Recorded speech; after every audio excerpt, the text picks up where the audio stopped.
24 Hours of Le Mans tahun 1991 mungkin jadi salah satu balapan yang cukup dikenang di kalangan penggemar motorsport.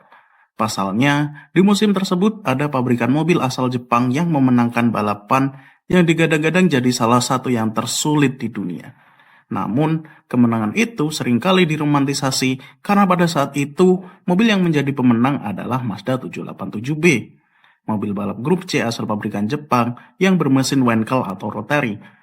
Banyak yang bilang kalau mobil tersebut di-ban karena menggunakan mesin yang terlalu overpowered. Padahal, FIA tidak pernah melarang secara eksplisit penggunaan mesin Wankel atau rotary di ajang balap sports car. Emang gimana sih ceritanya?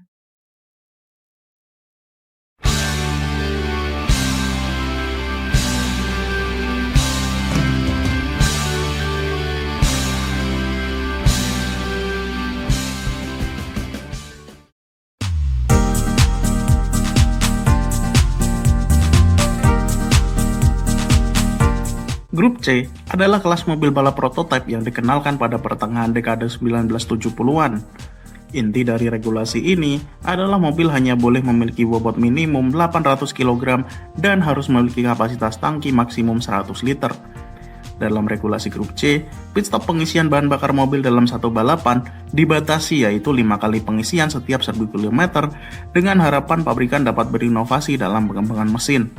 Mesin yang dipakai dalam regulasi grup C adalah mesin yang berasal dari pabrikan yang memiliki mobil homologasi FIA pada kelas balap touring grup A atau balap GT grup B. FIA juga membuat regulasi grup C junior pada tahun 1983 sebagai solusi yang lebih terjangkau untuk regulasi grup C yang makin mahal. Mobil yang tergabung dalam regulasi ini harus berbobot minimum 700 kg dan tangki bahan bakar maksimum 55 liter. Dengan batas pit stop untuk pengisian bahan bakar yang sama dengan grup C Junior bukan cuma menawarkan biaya development yang lebih terjangkau, namun juga biaya operasional yang lebih sedikit dari grup C. Secara formal, grup C Junior berganti nama ke grup C2 pada tahun 1984, 1 tahun setelah regulasi ini dibuat. Pada tahun 1990, popularitas grup C hampir menyamai Formula One. Hal ini berangkat dari penggunaan mobil balap grup C di berbagai kompetisi seperti FIA World Endurance Championship yang di dalamnya ada 24 Hours of Le Mans, lalu Dutch Rennsportmeisterschaft yang kemudian berubah namanya menjadi ADAC Super Cup, lalu IMSA GTP Series, dan All Japan Sports Prototype Championship. Selain itu, persaingan untuk mendapatkan top speed tertinggi di Mulsanne Straight Le Mans juga menjadi salah satu penyebabnya. Tercatat, mobil grup C1 yaitu Walter Meunier Peugeot V88 mampu menembus kecepatan 405 km per jam di lurusan sirkuit de la Sarthe. Tentu saja, ini memancing FIA untuk menggunakan popularitas grup C sebagai ajang untuk memperbanyak pabrikan mesin di Formula One yang berasal dari pabrikan peserta grup C. Hal ini dimulai pada tahun 1991 saat diperkenalkan format baru dari mobil grup C pada tahun 1989. Formatnya adalah mobil grup C harus menggunakan mesin berkapasitas 3,5 liter dari Formula One. Namun pada 1991, mobil yang belum menggunakan mesin 3,5 liter masih diperbolehkan berkompetisi di World Sports Car Championship. Hingga pada tahun 1994, pamor grup C padam dan digantikan oleh mobil-mobil dari regulasi GT1 yang lebih modern.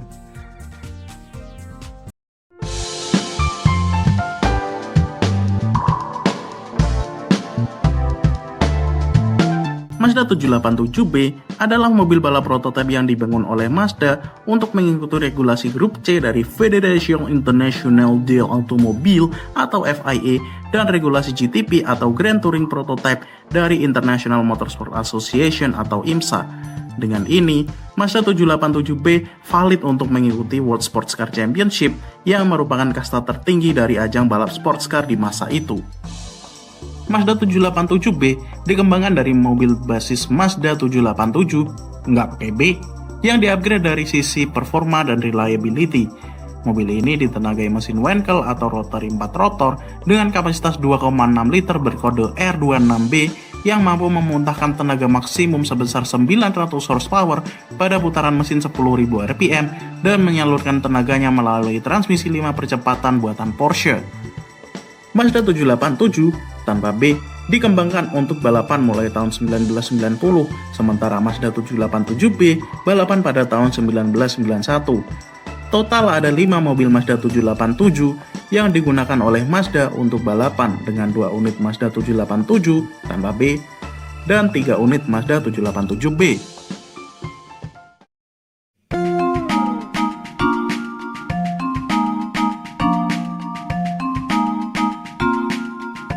Pada tahun 1991, Mazda menurunkan 1 unit Mazda 787 tanpa B bernomor 56 dan 2 unit Mazda 787B masing-masing bernomor 18 dan 55. Sebenarnya, ada satu lagi mobil yang ada di Le Mans waktu itu, yaitu Mazda 787 tanpa B yang bernomor 18T sebagai mobil cadangan. Di event tersebut, karena Mazda ingin finish dengan Mazda 787B, setelah belum pernah finish selama balapan yang pernah dijalani, Mazda menurunkan potensi maksimal mesin mereka dari yang awalnya menghasilkan 900 horsepower diturunkan menjadi 710 horsepower. Pada ajang Le Mans 24 Hour tahun 1991, mobil-mobil yang dilawan Mazda bukan mobil yang biasa saja. Justru mobil kompetitor lain adalah mobil yang bisa dibilang overpowered. Ada 3 unit Sauber C11 bermesin Mercedes 5 liter V8 twin turbo dan salah satunya dibawa oleh Michael Schumacher muda. Lalu Jaguar menurunkan 4 unit Jaguar XJR 12 LM bermesin 7,4 liter V12 yang salah satunya menjadi juara World Sports Car Championship di musim 1991.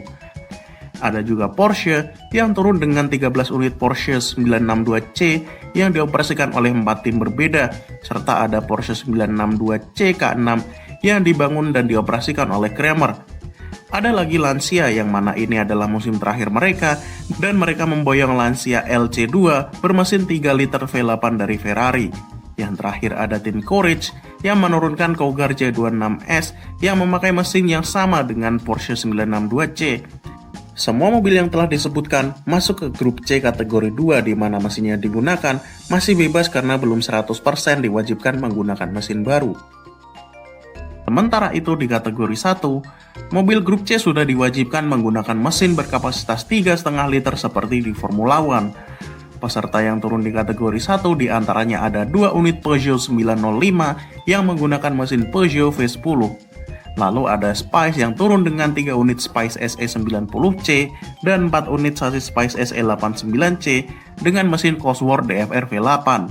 Kemudian ada ALD C91 dan ROC 002 yang sama-sama dibawa oleh Privateer dengan mesin Cosworth DFR V8 yang sama dengan Spice. Meski Jaguar dan Mercedes turun juga di kategori 1, mereka memilih untuk mengundurkan diri dari kategori 1 sebelum race day.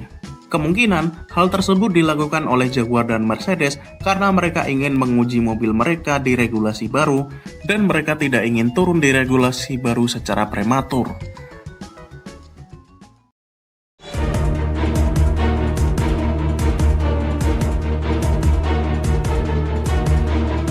Di hari balapan, semua mobil dari kategori 1 diberikan keuntungan berupa start di depan kategori 2, di mana 2 Peugeot 905 start paling depan. Kemudian barisan start kategori 2 dipimpin oleh 3 Sauber Mercedes C11, sementara itu Mazda 787B paling depan yaitu nomor 55, start pada posisi 19 di belakang Jaguar XJR 12 LM. Balapan dimulai dengan rolling start pada jam 4 sore waktu setempat. Baru berjalan kurang dari 4 jam, balapan sudah berjalan begitu sengit. Sauber C11 nomor 1 yang memulai balapan di posisi 11 berhasil merangsek ke posisi 3 overall mengejar 2 Peugeot 905 sebelum malam tiba. Musibah datang kepada tim Peugeot yang saat itu dipimpin oleh Jean Todt saat mereka melakukan pit stop kedua.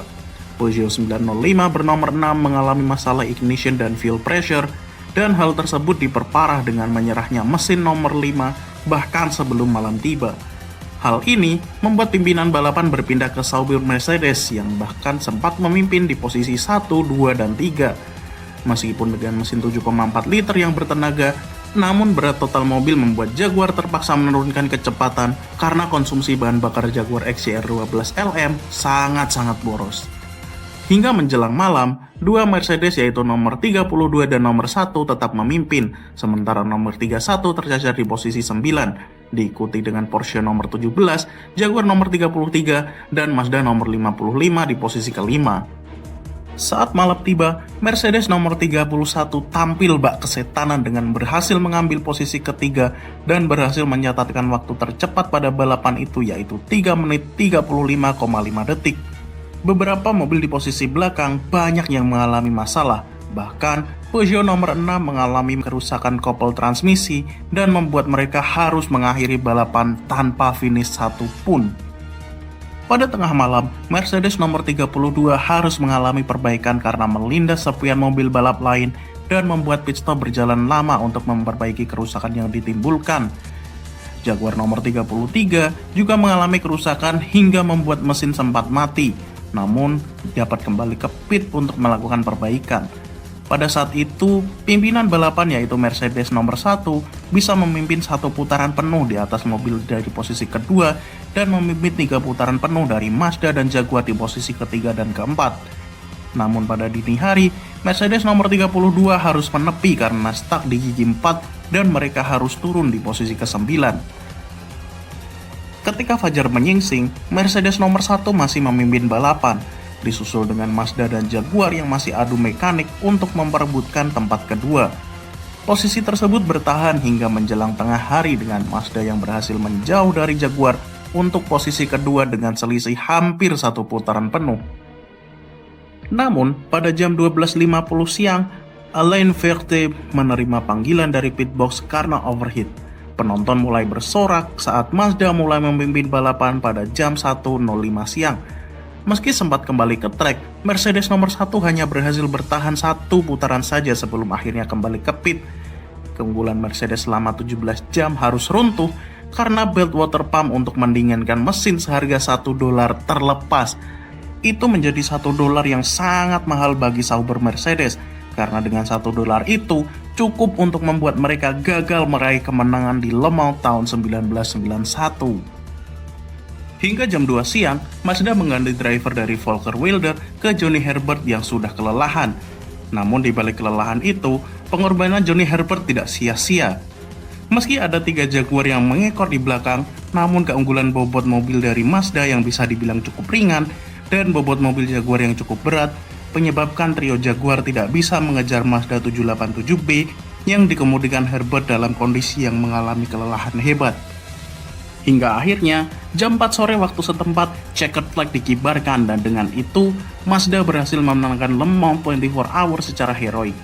Kemenangan tersebut adalah kemenangan pertama untuk pabrikan Jepang, serta menjadi kemenangan pertama dan terakhir Mazda 787B di ajang World Sports Car Championship sebelum akhirnya digantikan oleh Mazda MX R01.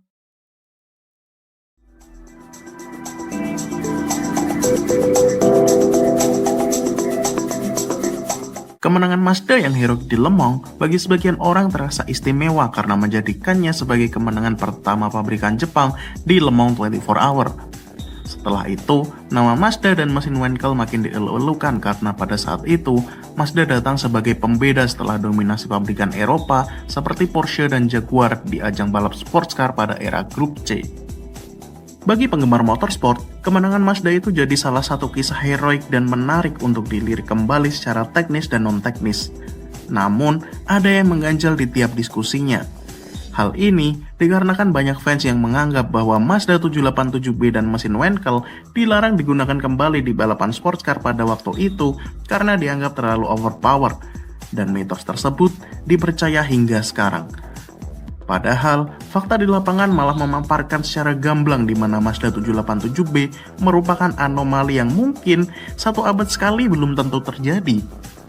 Setidaknya, ada 3 faktor utama yang menyusun kisah kemenangan heroik Mazda. Yang pertama adalah perubahan regulasi dari sebelumnya mesin dibebaskan kapasitas dan konfigurasinya menjadi mesin yang kapasitasnya sama dengan mesin Formula One. Hal ini bukan cuma berefek di mesin Wankel yang dipakai Mazda 787B, namun juga mesin-mesin dengan spesifikasi gila seperti flat six yang dipakai Porsche untuk memenangkan Le Mans 24 Hours sebanyak 6 kali juga terkena dampak dari perubahan regulasi ini. Yang kedua adalah dispensasi bobot signifikan yang diberikan oleh panitia. Hal ini tentu saja memberikan keuntungan yang signifikan untuk Mazda 787B karena saat itu dirasa kurang kompetitif. Saat kompetitor lain sekelasnya mendapatkan bobot kering 1 ton, Mazda malah mendapatkan pengurangan bobot menjadi 670 kg dari yang sebelumnya 700 kg untuk bobot kering. Yang ketiga dan yang paling krusial adalah kekacauan yang diterima oleh peserta lain selama balapan. Peugeot 905 yang turun di regulasi baru terpaksa mundur karena masalah reliabilitas. Lalu Jaguar XJR 12 LM yang memiliki bobot berlebih karena menggendong mesin 7,4 liter V12 dan penambahan bobot yang signifikan dari panitia menjadi tidak terlalu kompetitif meski bisa mengekor Mazda 787B. Beberapa Porsche mengalami masalah mekanikal, serta puncaknya Sauber Mercedes yang mendapatkan kesialan bertubi-tubi, mulai dari melindas serpian mobil balap lain, hingga yang paling nyesek adalah mesin yang overheat dan tidak bisa melanjutkan balapan hanya karena belt water pump seharga $1 yang terlepas sebab penutup belt tersebut mengalami kerusakan. Lantas, kenapa narasi Mazda 787B di-ban karena overpower itu berkembang? Hal ini dipengaruhi oleh sesuatu yang disebut fallacy of sensationalism, di mana suatu kesesatan logika terjadi ketika seseorang menyajikan fakta sejarah secara berlebihan, bombastis, atau mendramatisir suatu aspek demi memicu reaksi emosional audiens, alih-alih menyajikan data yang objektif. Simpelnya, kemenangan Mazda yang heroik didramatisir lebih dalam lagi untuk menyajikan sesuatu yang tidak sesuai fakta di lapangan. Apalagi sampai mengatakan kalau Mazda tidak menurunkan Mazda 787B untuk kompetisi tahun berikutnya sebab di-ban karena terlalu overpower. Kesesatan itu diperparah dengan sesuatu yang disebut argumentum ad populum, di mana simpelnya jika banyak orang yang setuju, otomatis itu benar. Dalam hal ini, Mazda 787B menjadi korban narasi yang terus-menerus diulang tanpa terverifikasi kebenarannya. Apalagi hal tersebut diperparah dengan hadirnya media sosial yang mana suatu informasi dapat tersebar secara luas dalam waktu yang mungkin tidak terlalu singkat tapi cukup masif. Jadinya banyak orang yang secara tidak sadar terpapar informasi yang keliru akan suatu peristiwa.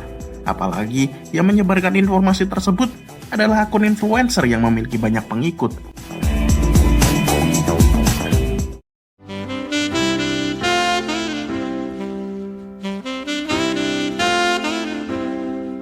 Kemenangan Mazda 787B di 24 Hours of Le Mans tahun 1991 sudah tak terbantahkan. Namun, kemenangan heroik tersebut dinodai oleh narasi-narasi yang keliru.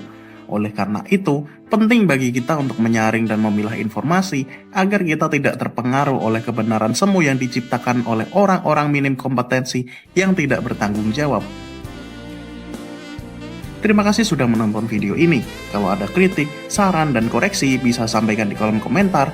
Terakhir, jangan lupa like jika menyukai video ini, dan subscribe jika tidak ingin ketinggalan video terbaru dari channel ini. Sampai jumpa di video berikutnya.